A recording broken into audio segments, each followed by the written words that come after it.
Least as deep as the Pacific Ocean. Now I wanna be your secrets I have held. বিয়ে দেখতে বা খেতে কার না ভালো লাগে বলেন তো? বিয়ে বাড়ির মজাই আলাদা, তাই না? আর শীতের সময় বাংলাদেশে এত এত বিয়ের বলেন, ভ্রমণ বলেন, যাই বলেন না কেন, আনন্দের ধুম পড়ে যায়। আমরা বাঙালিরা একটু আনন্দপ্রিয় মানুষ, তাই শীতের আমেজটাকেও অনেক এনজয় করি। আসসালামু আলাইকুম, হ্যালো এভরিওয়ান। কে কোথা থেকে দেশ ও দেশের বাইরে যে যেখান থেকে আমার এই ব্লগ ভিডিওটি দেখছেন, আশা করব সবাই অনেক ভালো আছেন, সুস্থ আছেন। আমরাও ভালো আছি আলহামদুলিল্লাহ। নতুন আরেকটি ভিডিও নিয়ে চলে আসলাম আপনাদের কাছে। আজকে একটা বিয়ের আয়োজন দেখাবো।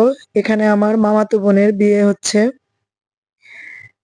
আমরা বিয়ে খেতে চলে এসেছি টোকিও স্কয়ার কনভেনশন হলে। এত সুন্দর করে এই হলটা সাজানো হয়েছিল। এই যে দেখতে পাচ্ছেন, এটা হচ্ছে বরের জন্য আয়োজন করা হয়েছিল। এখানে বর বসবে, বরের খাবার দাবার, বরের সাথে যারা থাকবেন তাদের জন্য আয়োজন করা হয়েছে। চারপাশটা এত আলোয় আলোকিত হয়েছিল, আর দেখতেও বেশ সুন্দর লাগছিল, খুব সাজানো গোছানো। আর যেহেতু দুপুরের খাবার খাওয়ানো হবে, এখানে টেবিলগুলো সাজানো হয়েছিল গেস্টদের জন্য। গেস্টরা এখানে বসে পড়লো খাবারের জন্য। আর এই তো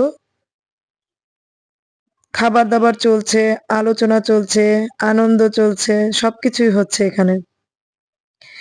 আর বাইরের পরিবেশটা তো আরো সুন্দর।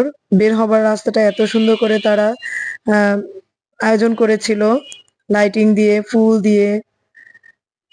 অনেক সুন্দর, অনেক সুন্দর হয়েছিল, বেশ ভালো লেগেছিল। খাবার দাবার শেষ করে বাসায় চলে যাব।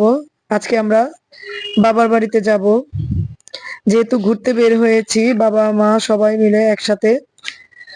আর বাবার বাড়ি থেকে ঘুরে এসে রান্না বান্নার কাজ তো থাকবে, কারণ রাতের জন্য তো রান্না বান্না করতে হবে। এখানে আমি আজকে ইলিশ মাছ দিয়ে ডাটা রান্না করছি।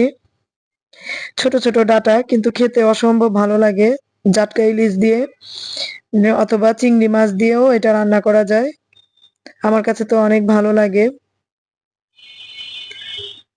শীত এলে অনেক ঠান্ডা আর কুয়াশা, তারপরে শীতের আমেজটাকেও আমরা ধরে রাখার জন্য নানান রকমের শীতের সবজি পাই।